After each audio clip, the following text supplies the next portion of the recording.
¿Qué tal? Buenas noches a todos. Espero que se encuentren muy bien. Estamos esperando a que el doctor Eric Toro se termine de conectar. Mientras tanto, les voy dando la más cordial bienvenida a todos. Es un gusto que estén. Déjenme, eh,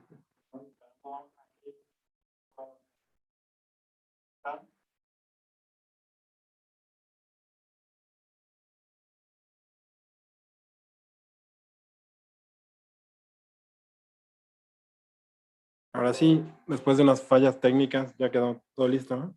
Eric, ¿cómo estás? ¿Cómo estás, Said? Bien, todo muy bien, muchas gracias. Vamos a dar nada más unos 2 o 3 minutitos para que se vaya conectando un poquito más de gente. Pero mientras, pues muchas gracias por aceptar la invitación a este nuevo formato, ¿no? Que se llama la Interconsulta, que es parte como del canal. Muy halagado porque me hayas llamado influencer de la alergia. Y qué bueno que aceptaste participar el día de hoy con nosotros para poder hablar como de este tema, ¿no? Que es como súper interesante, que está como muy de moda y que seguramente nos va a servir de mucho porque de repente como papás estamos, pues más allá de poder como defender un poco la flora intestinal y de repente dar un poco de Yakult, no, muchas veces no sabemos qué más poder como ofrecer o cuáles son como las ventajas de utilizar un producto u otro y cuáles aparte son las consecuencias, ¿no? De que de repente la microbiota no esté bien. Entonces, vamos a dar un par de minutitos más, ya se está conectando un poco más de gente eh, y bueno, todo va en orden. Les recuerdo que esta presentación o esta plática va a quedar grabada en el canal de Alergo Inmuno.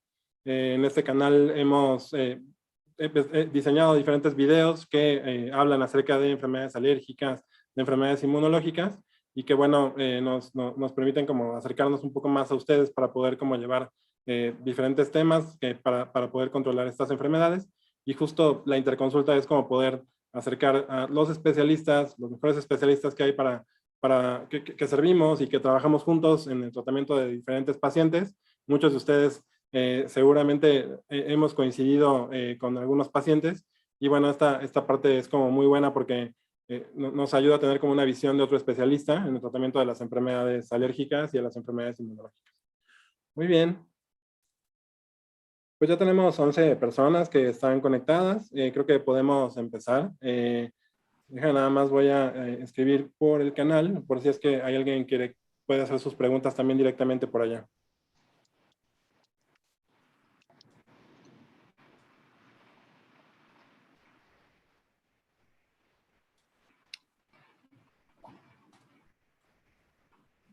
Muy bien, Eric. Pues nuevamente muchas gracias, bienvenido. Y justo este tema que digo se ha puesto como muy de moda, me gustaría que nos comentaras, ¿realmente existen bacterias dentro de nuestro cuerpo? Generalmente pensamos que todas las bacterias son malas, que todas las bacterias siempre tienen como una forma más patogénica y que nos pueden provocar muchas enfermedades.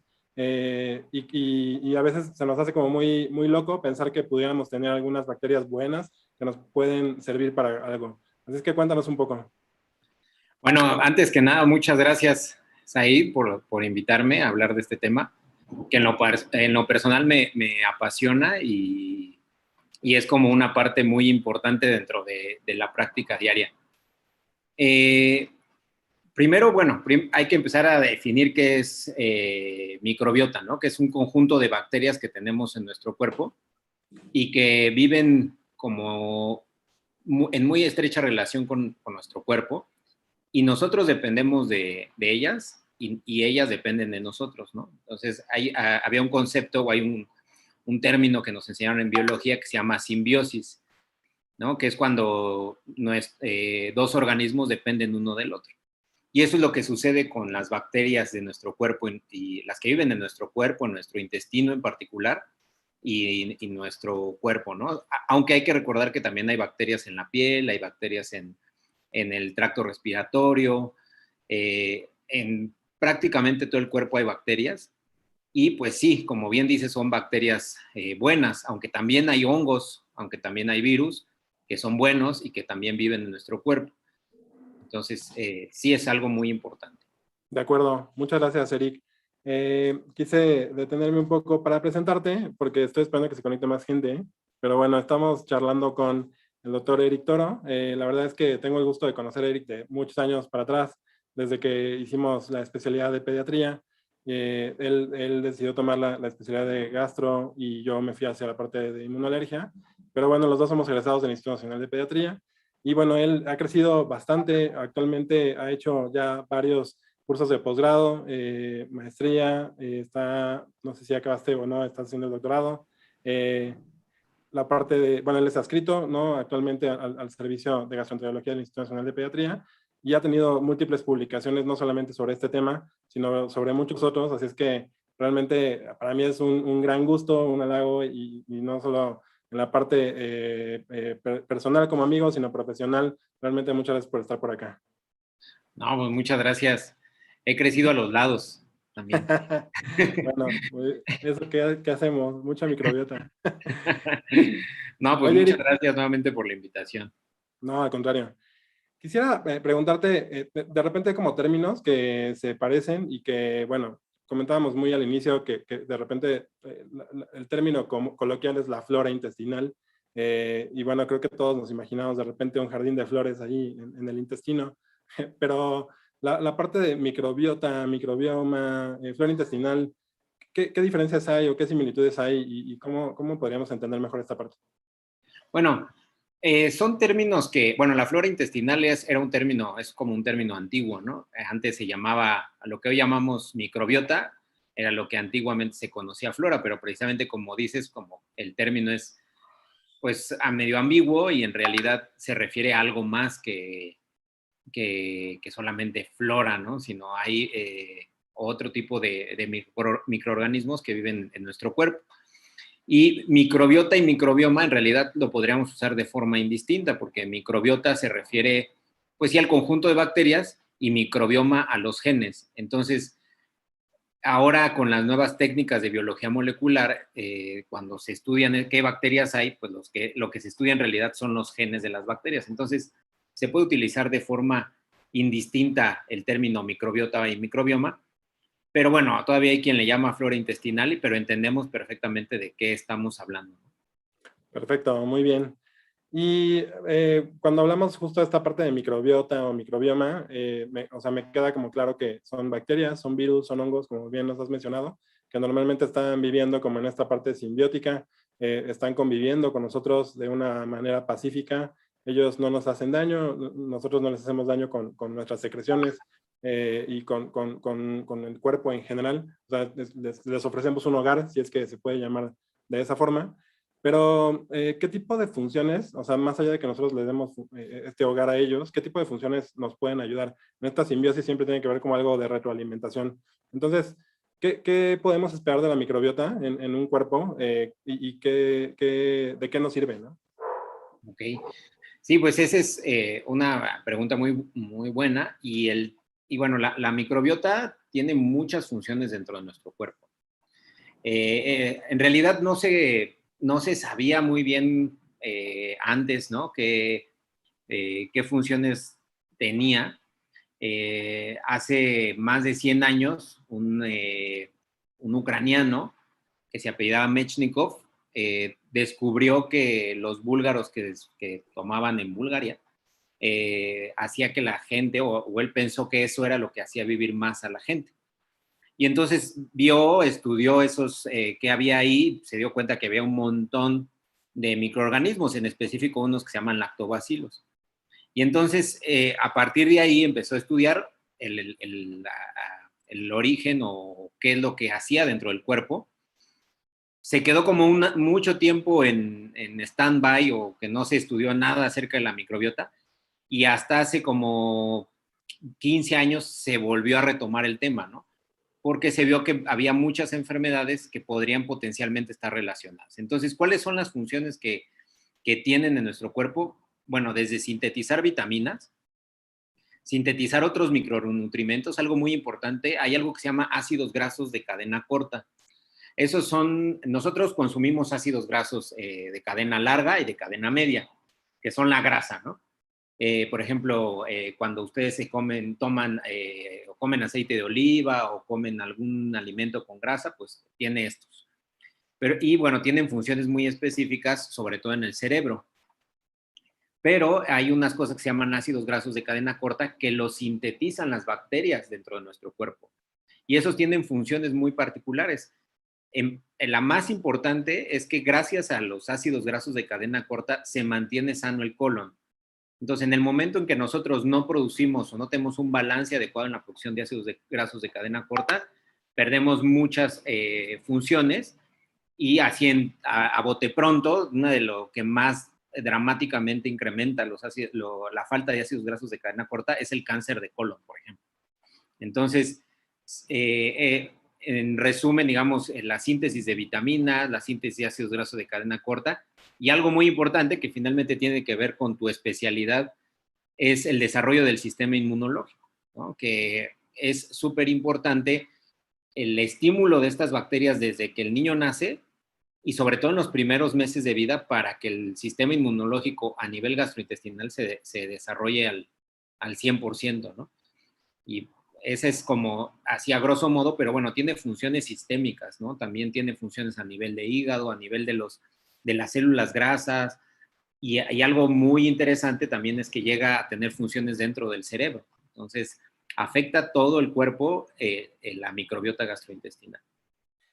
Sí, totalmente de acuerdo contigo. O sea, la verdad es que en lo que a mí yo veo y que he comentado con varios de los pacientes es justo esto, ¿no? El hecho de cómo creo que va muy relacionado a la parte de la teoría de la higiene que nosotros vemos en la parte de inmunología y alergia, cómo es que de repente un niño que a lo mejor está viviendo en algún rancho cerca de acá de Aguascalientes o en algún rancho en cualquier parte de nuestro país, pero tocando la tierra, estando en contacto con muchos animales y que de repente a lo mejor no está todo esterilizado. Y a comparación bueno, que por supuesto que nació por parto, ¿no? Fue el quinto niño y no hubo absolutamente, realmente, pues, más allá, muchos cuidados. Y esto lo comparamos con el niño que vive en el piso número 20 de la torre más alta de Santa Fe en la Ciudad de México, y que desde el principio fue cesárea porque no vaya a ser, ¿no?, la de malas, más aparte que luego le dieron fórmula, pero con un biberón que está totalmente esterilizado, ¿no? Cuando se ve esto, pues justo el paciente que está en contacto con estos gérmenes se enferma mucho menos. Y entonces mucho va de la mano con esto, ¿no? De que la interacción con patógenos nos lleva a que nuestros propios patógenos también puedan estar como mucho, no solamente el sistema inmune, sino los mismos bacterias, más bien no son patógenos porque son buenos, pero las mismas bacterias que viven dentro de nosotros se estimulen también y que empiecen a tener como este tipo de funciones, que de otra forma a lo mejor se podrían morir, ¿no? Y tendríamos como infecciones de repetición, desequilibrio en la parte inmunológica hacia un fenotipo mucho más, o bueno, una forma mucho más alérgica, mucho más explosiva, y que a partir de ahí debuten muchos problemas alérgicos, tal cual. Y justo esto, creo que de repente también la pregunta que yo te quisiera hacer es, hablando en términos de la teoría de la higiene, ¿qué importancia tendría en la microbiota el poder hacer la diferencia entre el parto y la cesárea? O sea, sí es como muy importante de repente que sigamos defendiendo el que se puedan tener partos eutóxicos, o definitivamente ya todos nos vamos a cesáreas porque a lo mejor el gineco tiene prisa. Sí, esa es una pregunta que le haría a muchos ginecólogos, ¿no? Pero creo que ahora se está retomando más el tema de hacer, de favorecer el parto, ¿no? Porque la diferencia, como bien lo mencionas, ahí empieza un cambio en la microbiota gastrointestinal. ¿Por qué? Porque la vagina de la madre tiene bacterias muy específicas que permiten la colonización del niño en el momento en el que pasa en el canal del parto. Y esas bacterias van a ser sumamente importantes precisamente por lo que acabas de mencionar, lo que mencioné hace un momento, que es el desarrollo del sistema inmunológico. Y por otra parte, la piel de la mamá tiene bacterias diferentes. Y entonces cuando el niño nace por cesárea, se coloniza de otro tipo de bacterias. Y esto lo han demostrado ya varios estudios en donde han visto que la microbiota de los niños que nacen por parto y la microbiota de los niños que nacen por cesárea es muy diferente. ¿no? Pero ese es como uno de los primeros, vamos a decirlo, insultos o uno de los primeros cambios que pueden alterar la microbiota gastrointestinal, ¿no? De acuerdo. Y complementando también, pues no solamente la gastrointestinal, ¿no? Pues, al final de cuentas también, como mencionabas al inicio, la misma microbiota de la piel, la Claro. microbiota del sistema respiratorio, también se ven como totalmente afectadas por esta falta de estímulo. Y bueno, ya que nació el niño, ¿no? Nos regresamos ahí al punto de decir, bueno, ¿qué tan importante podría ser el primer estímulo a nivel gastrointestinal, ¿no? Con un determinado tipo de alimento. Y esto también es como una cuestión de una crítica, ¿no? Muy constructiva, pero también ha sido como ya muy, cada vez tal vez menos, como dices, pero prácticamente ya es como una norma en algunos hospitales, ¿no? Que cuando nace el bebé, pues vámonos directamente al cunero, porque hay que mantenerlo en vigilancia durante por lo menos, ¿no? Media hora, que yo no quiero pensar que sea porque se utilice la incubadora nada más, pero el hecho es que muchos de los niños que están realmente sanos, pues no es que necesiten una incubadora, siendo que tal vez la mamá es lo que más necesitan, pero desde el punto de vista gastrointestinal y en este desarrollo de la microbiota, ¿qué tan importante es que el primer alimento, o bueno, obviamente ya después también los siguientes meses, ¿no? Pero sea lactancia materna o sea el biberón que tienen ya prácticamente listo en el cunero? Sí, eso, bueno, también es algo muy importante, ¿no? Hay muchos factores que van alterando la microbiota a lo largo de la vida, ¿no? Pero los más importantes siempre va a ser la dieta, o el más importante siempre va a ser la dieta. Y obviamente en los primeros 6 meses es la lactancia materna versus la fórmula, siempre el tema, ¿no? La lactancia materna, bueno, la leche materna siempre tiene nutrimentos, pues, que jamás va a tener una fórmula infantil, ¿no? Por más que evolucionen las tecnologías, o sea, jamás va a igualarse. Y tiene muchas funciones, o sea, tiene muchos, se llaman moléculas bioactivas, nutrimentos, que favorecen el desarrollo de esta microbiota, ¿no? No solo, bueno, es uno de los aspectos en los que favorece la lactancia materna, el desarrollo adecuado de la microbiota gastrointestinal. No sabemos que en peso, talla, etcétera, pero digamos que gran parte de la explicación del por qué la lactancia materna tiene todos estos beneficios en el lactante es porque favorece el adecuado crecimiento de la microbiota gastrointestinal y bueno, como tú dices, de todo el cuerpo, pero siempre el tracto gastrointestinal es el más importante, por eso somos gastroenterólogos. No te... Pero la lactancia materna tiene varios nutrimentos. Uno que es los oligosacáridos de la leche materna, que son más de 150 tipos de carbohidratos muy específicos que tiene la leche materna y que además varían entre mamá y mamá, ¿no? Eso también es muy importante. Tiene bacterias, tiene más de 800 tipos de bacterias, se han identificado más de 800 tipos de bacterias dentro de la leche materna. Y esta conjunción, ¿no? de nutrimentos que, bueno, también hay factores de crecimiento, hay enzimas, etcétera, pero esta conjunción favorece que en el tracto gastrointestinal del recién nacido y después del lactante crezcan un tipo de bacterias que se llaman bifidobacterias, ¿no? Estas bifidobacterias son fundamentales para lo que acabamos de comentar, ¿no? El desarrollo inmunológico del tracto gastrointestinal y de todo el sistema inmunológico del bebé. Entonces, la lactancia materna es primordial y yo de forma, pues en comparación o sea, no hay punto de comparación entre una fórmula infantil y la leche materna. Obviamente, cuando el niño no puede consumir leche materna por el motivo que sea, pues se tiene que recurrir a las fórmulas infantiles. Sin embargo, pues evidentemente siempre hay que favorecer el que el niño tome leche materna para que la microbiota sea la óptima, ¿no? Hablando específicamente de este punto. Sí, no, totalmente de acuerdo. Viene pronto la Semana Mundial de Lactancia Materna, ¿no? Estos temas van a estar como bastante recurrentes. Creo que afortunadamente de repente hay como temas que se ponen de moda y dices, bueno, esto es como subirse al tren, pero creo que la lactancia materna vale la pena mucho que se ponga de moda y creo que poco a poco, ¿no? El esfuerzo que hacen muchísimas y muchísimos consultores de lactancia, pediatras, gastroenterólogos, alergólogos, que cada vez estamos como mucho más metidos en el tema, nos ayuda mucho para que esto, como tú dices, no es que estemos peleados con las fórmulas infantiles, pero lo cierto es que cada vez hay más fórmulas infantiles y el mercado pues prácticamente puedes llegar, a pesar de las iniciativas que se han hecho, de poder llegar al súper, ¿no? Y poder agarrar una sin mayor tema. Entonces, eh, creo que es como súper bueno ver la trascendencia que puede tener el hecho de darle pecho a sus bebés, ¿no? Ante no solamente desde el punto de vista nutricional o desde el punto de vista gastrointestinal o inmunológico, sino la repercusión que tiene también ya en enfermedades crónicas, ¿no? Y que se ha visto que está como muy claro. Entonces, creo que este es uno de los puntos que sí quería tocar, porque creo que es uno de los puntos que nunca pasan de moda y que seguramente para las personas que nos están viendo, que vean que la lactancia, como dicen, está en todos lados, pues sí, o sea, también en la microbiota es claro, ¿no? Y que es muy relevante, como tú mencionas, o sea, que de cada mamá es como distinta y cada día, ¿no? En la cual va cambiando también la leche es como muy distinto, cosa que con una fórmula no se puede. Muy Y nada bien, más y... te iba a decir de la lactancia, o sea, por ejemplo, cuando el niño nace por cesárea, Ujú, pues, y dice uno, bueno, ya la microbiota ya quedó, digamos, con esa impronta de la piel de la mamá.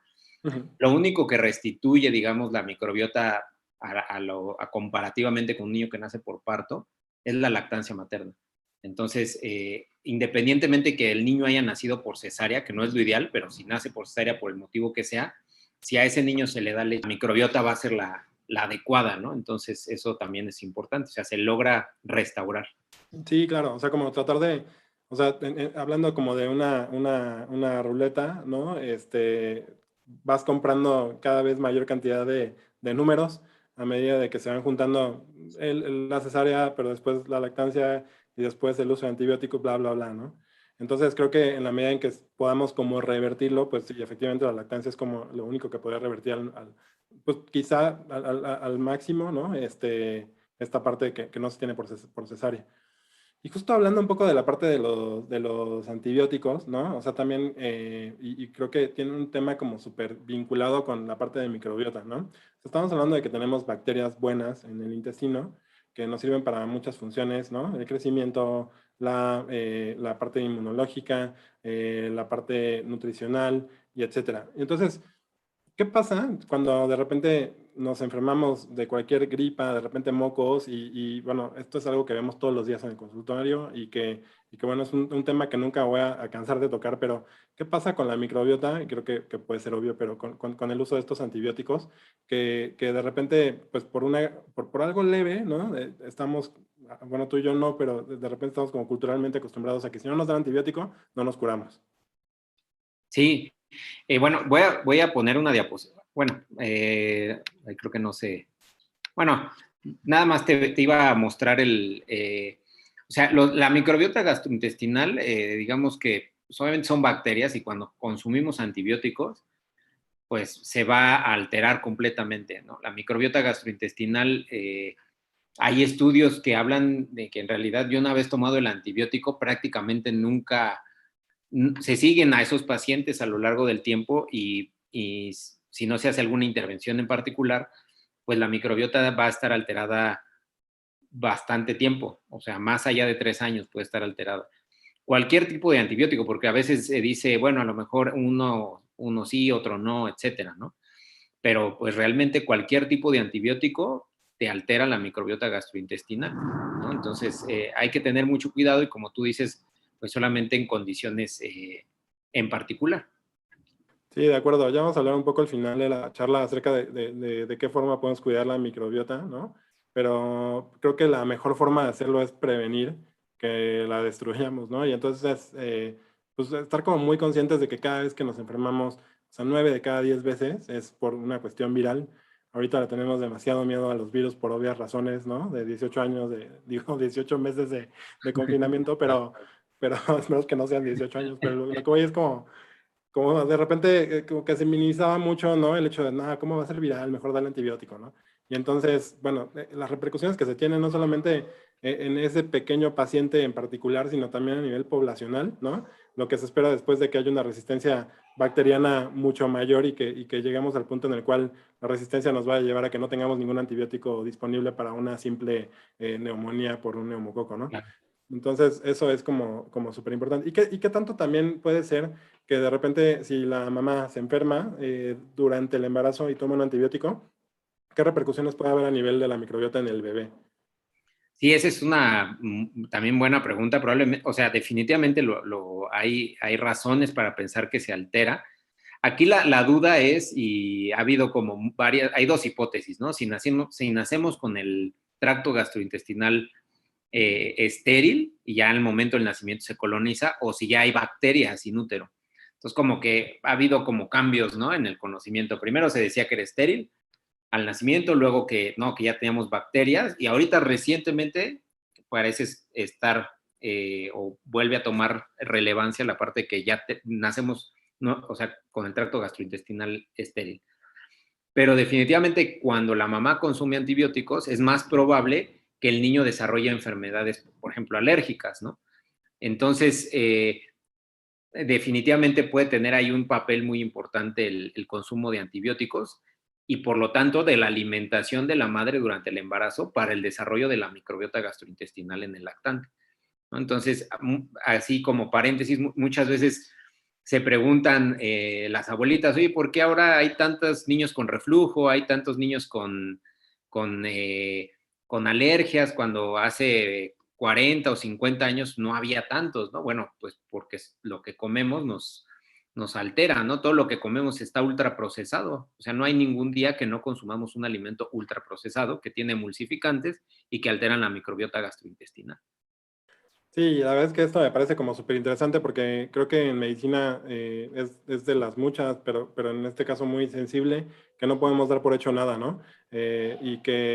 Bueno, hablando un poco, esto ya es como otro tema que no tiene que ver con microbiota, pero justo en el desarrollo de las alergias alimentarias, como estuvimos con muchos años, ¿no? Con este boom de no le des al niño hasta los 2 años pescado, no le des al niño hasta los 2 años huevo, porque si no se va a poner muy mal, ¿no? Y bueno, también las fresas, el chocolate ahí se iba, ¿no? Entonces el niño empezaba a comer alimentos, pues sí, o sea, relativamente de alto peso molecular, pero muy tarde, ¿no? Y realmente no había como este beneficio y se ha visto actualmente que en la medida en que se tenga este contacto con esos alimentos de forma mucho más temprana, pues puedes evitar como mayor riesgo de alergias, ¿no? Entonces, obviamente lo que estamos diciendo ahorita probablemente después vaya a cambiar, pero sí es cierto que estamos en un momento donde el conocimiento va haciéndose cada vez más detallado, pero estos paradigmas muy grandes tampoco es como que se presenten tan fácilmente y creo que, bueno, hay que estar como muy al diente de estos nuevos datos que vayan saliendo, pero siempre basados en la parte como científica y justo para estos videos y estos canales, ¿no? Para que no nos quedemos con falsas ideas. Quiero comentarte nada más que Daría Morgendorfer, gracias, nos pregunta sobre una persona que había desarrollado alergia a la penicilina y después le dio un tratamiento con Pentraxil, terminó en la unidad de cuidados intensivos grave. Bueno, aquí nos pregunta que cómo saber si sufrió un choque anafiláctico, intoxicación o alergia. Bueno, esta pregunta va más relacionada con la parte de alergias y bueno, lo que yo te puedo decir, Daría, es que habría que valorar bien el caso, pero es muy probable que haya sido, digo, al final de cuentas, el choque anafiláctico es una alergia muy grave, es como la forma más grave en la cual se puede presentar una alergia, entonces van como de la mano y sí es como muy probable que haya tenido una anafilaxia si terminó terapia intensiva por el medicamento. Y comentan ese mismo tenor, si las alergias a medicamentos descubiertos en la infancia son para toda la vida o se pueden modificar. Y bueno, depende de cada caso, en general se debe de prevenir que el paciente esté recibiendo ese grupo de medicamentos en particular, pero bueno, en algún momento podría hacerse una desensibilización. Es un tema que podemos tocar en otro video de la interconsulta, y con mucho gusto me lo llevo, Daría, para que lo podamos desarrollar. Muy bien, los seguimos invitando a que nos compartan sus preguntas por medio del chat para que puedan contestar todo lo que esté relacionado con la parte de microbiota. Y bueno, eh, en esta parte bueno, ya creo que ya comentamos la parte de las alergias, ¿no? Y de la parte también inmunológica. Creo que el paciente que tiene una buena microbiota en general se enferma menos de todo, ¿no? O sea, se enferma menos de cuestiones de alergia a proteína de leche de vaca, que tú ves muchísimo, ¿no? Pero también se enferma mucho menos de enfermedades alérgicas respiratorias, que yo las veo también ya más adelante en estos niños en esta marcha alérgica, pero en general como que disminuye mucho las alergias, pero en infecciones de repetición también, ¿no? O sea, desde el punto de vista inmunológico, más allá de responder de forma exagerada a cosas que están en el ambiente de forma inerte, pues también esta respuesta de forma disminuida a patógenos, ¿no? También se debe mucho a que nuestra microbiota puede que esté alterada, ¿no? O sea, ¿qué tanto de repente en un paciente que está con infecciones de repetición, normalmente los vemos tal vez entre los dos, ¿no? A ti te llegan y a mí me llegan y en algunos casos graves pues tenemos que interconsultarnos, pero ¿qué tanto podríamos achacar que este niño que tiene infecciones de repetición sea porque su microbiota está alterada?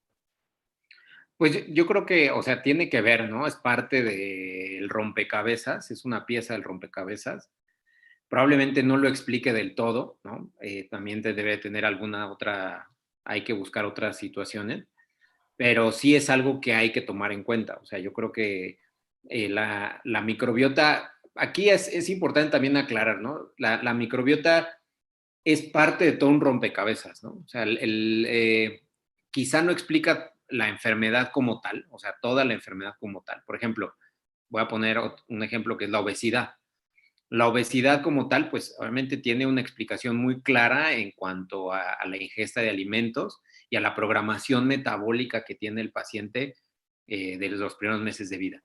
Pero eso hace que cambie la microbiota, ¿no? Pero si yo trato de curar la obesidad pues dando un probiótico, por ejemplo, pues no lo voy a lograr. Sin embargo, los pacientes obesos sí tienen una microbiota diferente a los pacientes no obesos. Entonces, la microbiota es parte de este círculo vicioso, ¿no? Que hay que tratar.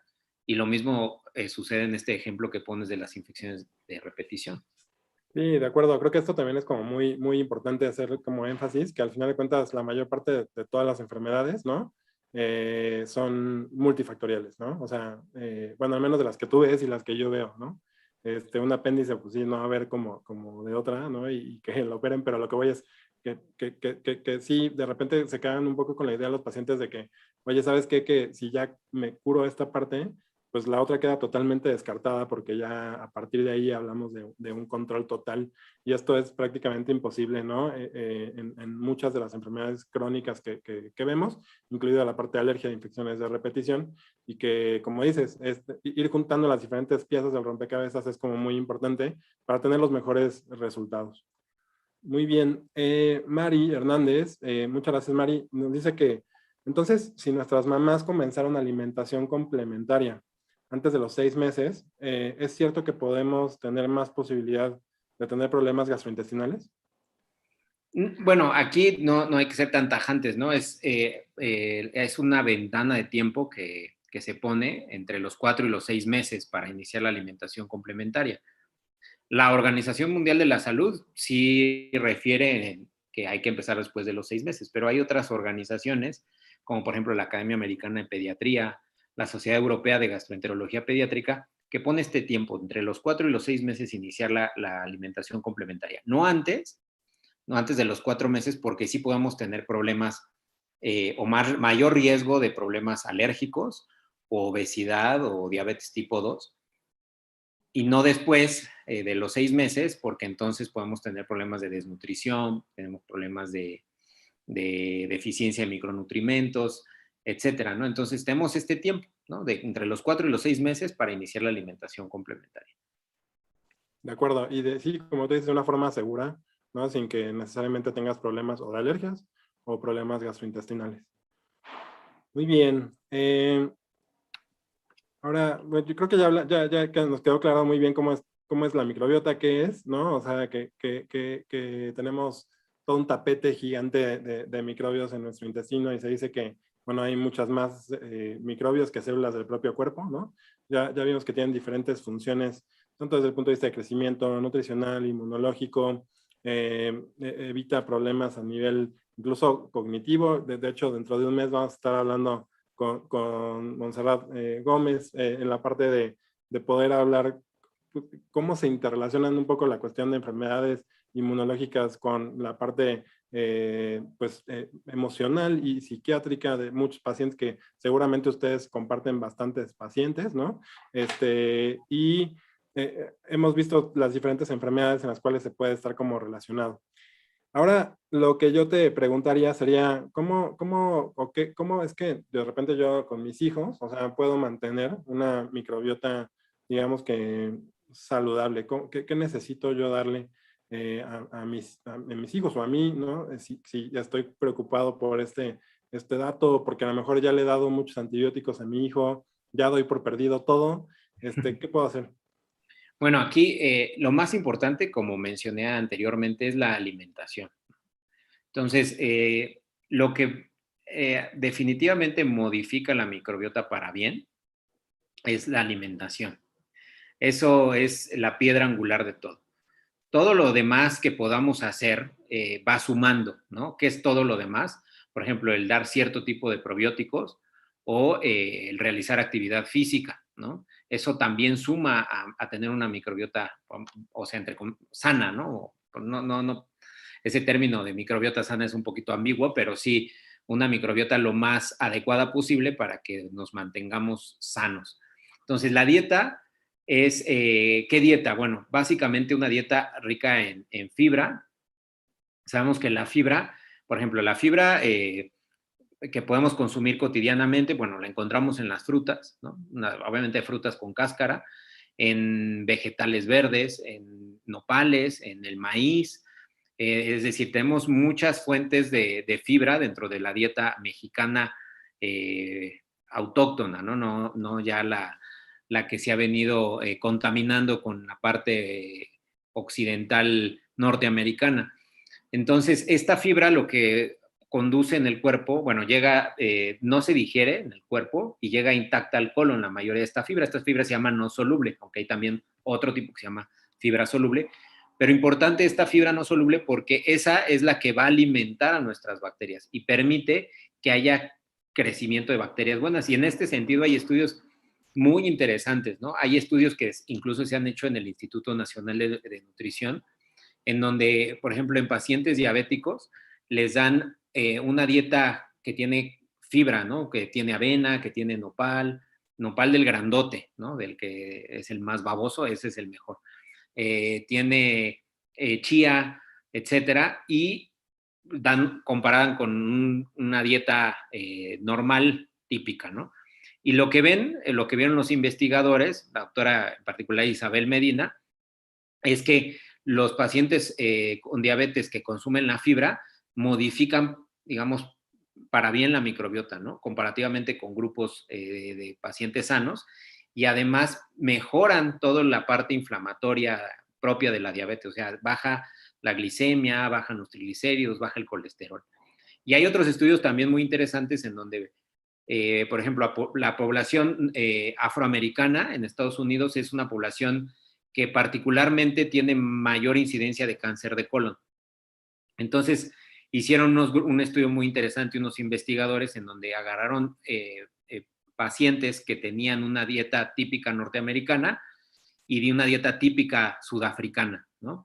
Y entonces a los pacientes norteamericanos, antes con la dieta típica norteamericana, le hicieron una colonoscopia y el colon estaba horrible, inflamado, etcétera. No con cáncer de colon, pero sí muy inflamado.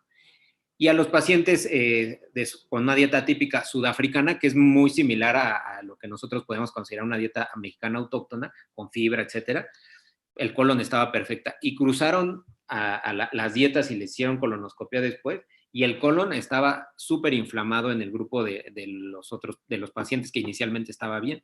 Entonces, aquí tiene que ver mucho la dieta para tener una microbiota saludable. Y lo decimos trilladamente o repetidamente en la consulta, pero es regresar al plato del buen comer, ¿no? Si nosotros tomamos la porción adecuada de verdura y fruta que debe consumir un niño, pues eso le va a favorecer mucho que tenga una microbiota saludable. Y un tip así para las mamás es si tu bebé, bueno, hay muchas cosas y muchas aristas en ese tema, pero uno de los temas particulares es que, oye, no come verduras o frutas, ¿no?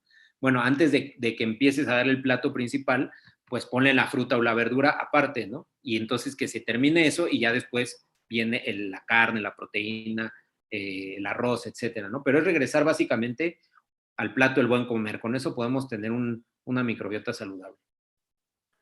Sí, buenísimo. Creo que es como todo, ¿no? O sea, de repente regresar un poco a las bases, ¿no? Y como tú bien lo mencionas, o sea, las bases de la alimentación mexicana, creo que en general es como bastante buena y desafortunadamente cada vez nos hemos metido más a los medicamentos, bueno, no nos ayudan para nada. Y qué bueno también como el hecho de que nos comentes que la fibra está en una manzana, o sea, la fibra la puedes encontrar en una verdura, ¿no? Porque a veces también nos quedamos un poco la idea de que necesariamente tiene que ser algún producto de trigo, ¿no? Mi All Bran o mi Bran Flakes o mi pan integral, o sea, porque es la única forma en la que yo podría obtener fibra y no es cierto, ¿no? O sea, creo que la fibra es como lo más natural que se pueda, sin que estemos comiendo toda esta parte ultraprocesada que, bueno, es como del día a día y que estamos invadidos, ¿no? Desde que llegas al súper hay toda una cantidad de cosas que están relacionadas con la obesidad, ¿no? Pero que, bueno, por supuesto que están también como muy relacionadas con la parte de la microbiota. Y en ese sentido, bueno, nada más como para dejarles claro también a las personas que nos están viendo, microbiota, digo, perdón, prebióticos y probióticos, la diferencia sería que el prebiótico es lo que tú le das de comer al probiótico, o sea, a los bichos. Sí, digamos que el prebiótico es cualquier sustancia que permite el crecimiento de bacterias benéficas para nuestro cuerpo, ¿no?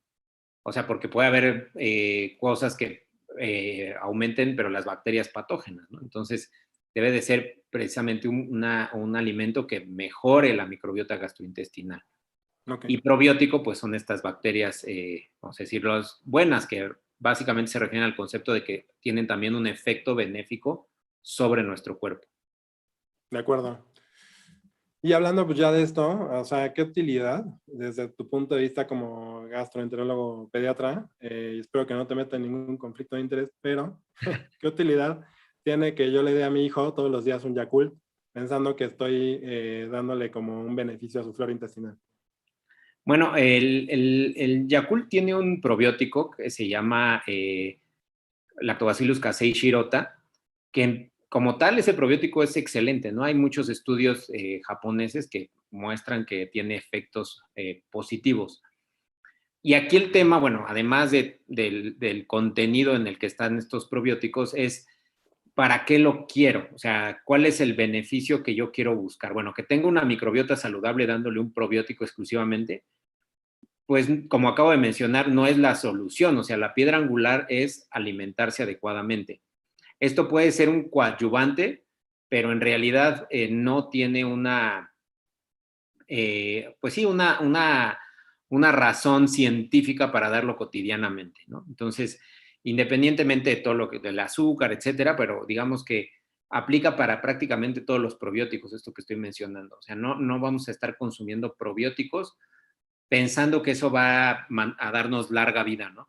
Lo que nos va a dar larga vida es estar comiendo saludablemente y bueno, cuando lo necesitemos y haya alguna enfermedad en particular, pues sí va a ser necesario el consumo de un probiótico, que es como si fuera un medicamento, ¿no?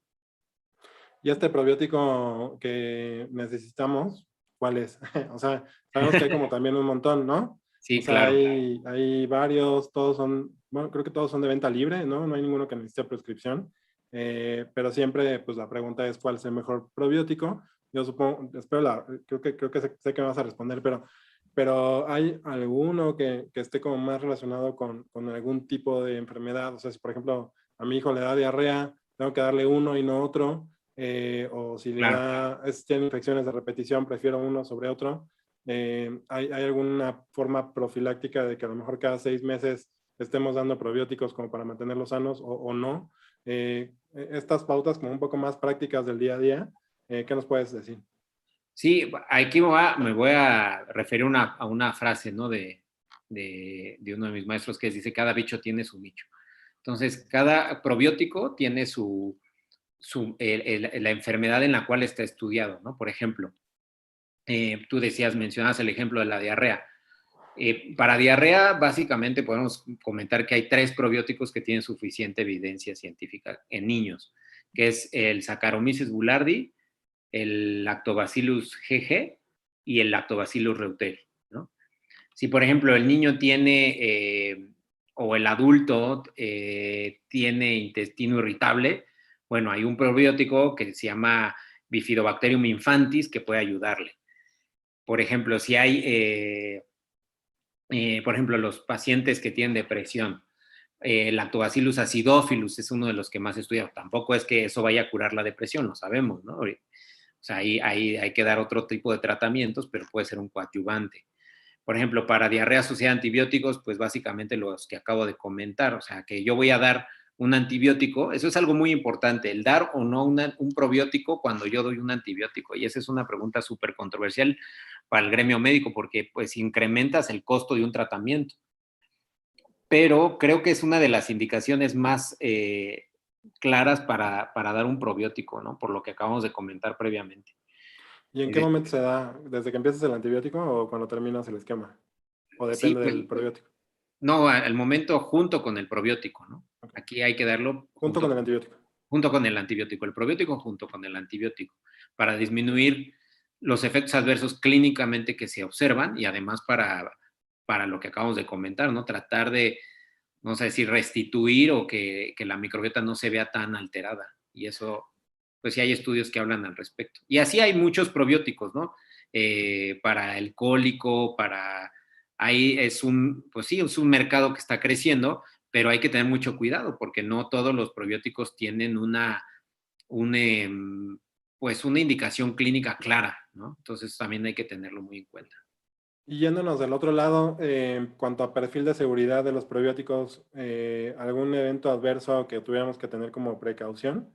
Digo, porque entiendo que a lo mejor esta precaución que nos estás refiriendo es como para decir, bueno, a lo mejor le das algo que no te sirve, ¿no? Y que como se lo da, pues va a terminar en el pañal o en el excusado. Pero más allá de que no le sirva, puede llegar a haber algún problema grave o algo que nos llame la atención asociado a algún probiótico que tú nos digas, ¿sabes qué?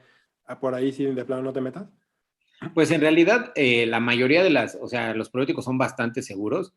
Hay ciertas particularidades, por ejemplo, en pacientes que tienen algún problema, que están críticamente enfermos, ¿no? Que están en el hospital con catéteres o con una inmunodeficiencia, que son los pacientes que también tú ves, ahí a lo mejor no está, o sea, hay mucha controversia, ¿no? Porque sí se han reportado sepsis por ciertas cepas de probióticos, pero no es la mayoría. Digamos que en el niño sano y en el adulto sano, bueno, me refiero a sano al que no tiene una comorbilidad crítica así, pues se puede dar sin problema, ¿no?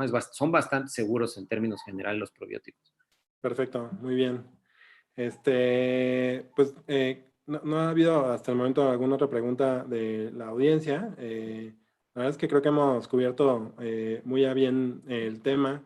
Creo que nos has explicado perfectamente desde qué es la microbiota, por qué es importante que tengamos bacterias dentro del intestino. Claro que no todas, pero sí las que son buenas. Cómo es que lo podemos tener de una forma mucho más saludable y qué implicaciones tendría el hecho de que no tomemos estas precauciones por el desarrollo de diferentes tipos de enfermedades. No sé si quisieras agregar algo como comentario de comentarios finales. Sí, pues mira, bueno, como mencioné hace un momento, la microbiota es como parte de un rompecabezas, ¿no? Pero particularmente en gastroenterología hay algo que se llama trastornos funcionales gastrointestinales, que son pues el dolor abdominal, el intestino irritable, la dispepsia, que son patologías precisamente que desarrollan muchos niños con alergia, ¿no? O sea, que de repente, así, es lo que mencionabas hace un momento, ¿no? La marcha alérgica. El niño que tiene problemas gastrointestinales, que puede ser una alergia en los primeros días de vida, después empieza con problemas alérgicos a nivel del tracto respiratorio, de la piel, y después empieza con problemas otra vez gastrointestinales, pero de tipo trastorno funcional gastrointestinal, y eso tiene que ver mucho con la microbiota gastrointestinal, y muchas veces ese grupo de niños se confunden con, bueno, es que a lo mejor es una alergia alimentaria. Varios tendrán alergia alimentaria, pero aquí hay que tener mucho cuidado con las dietas restrictivas así macabras que hacen de quitar N cantidad de alimentos, y puede ser un tema relacionado más a la microbiota gastrointestinal. Y ese grupo de niños más adelante desarrolla enfermedades psiquiátricas, ¿no? Y es algo que pues hablarás con Montserrat más adelante en el otro mes, pero es parte del eje cerebro-intestino, ¿no? Que tiene que ver con todo esto que va de la mano, o sea, por eso esta generación, ¿no? De millennials y centennials tienen un alto índice de depresión, precisamente porque muchos probablemente hayan nacido por cesárea, muchos hayan tenido fórmulas infantiles, muchos les dieron antibióticos, desarrollan alergias y al final eh, pues caen en problemas de tipo neuropsiquiátrico, ¿no? Entonces realmente todo tiene que ver, o sea, y la microbiota es como una pieza ahí en ese rompecabezas muy importante. Sí, está buenísimo. O sea, la verdad es que de repente hay nexos que podemos pensar que son totalmente, pues no, o sea, que no existen desde el punto de vista, y sobre todo con la parte psiquiátrica o con la parte, pues, neurológica, que muchas veces nos cuesta muchísimo trabajo poder entender cómo lo que comemos nos llega, más allá de causarnos placer o desagrado o no por un alimento que te gusta o no, más allá de eso, cómo puede tener ya repercusiones incluso en un intento suicida o en una depresión grave o en ansiedad. Entonces, estas recomendaciones de comer saludable, ¿no? O sea, bueno, son milenarias, ¿no? No son solamente modas, ¿no? Son cosas que definitivamente tienen cada vez más un fundamento científico, cada vez más relaciones y que, como dices, la microbiota tiene, sí, una parte digamos que más del pastel, pero una parte grande y que tenemos que cuidar bastante, ¿no? Entonces, bueno, Eric, la verdad es que te agradezco mucho, ¿no? Creo que ha sido una charla súper amena, muy completa, para todas las personas que quieran tener como más información. Sé que tú estás como disponible también en tus redes sociales. ¿Dónde te pueden encontrar? ¿Dónde te pueden encontrar en la consulta? Para que también las personas que puedan ver este video estén en contacto contigo.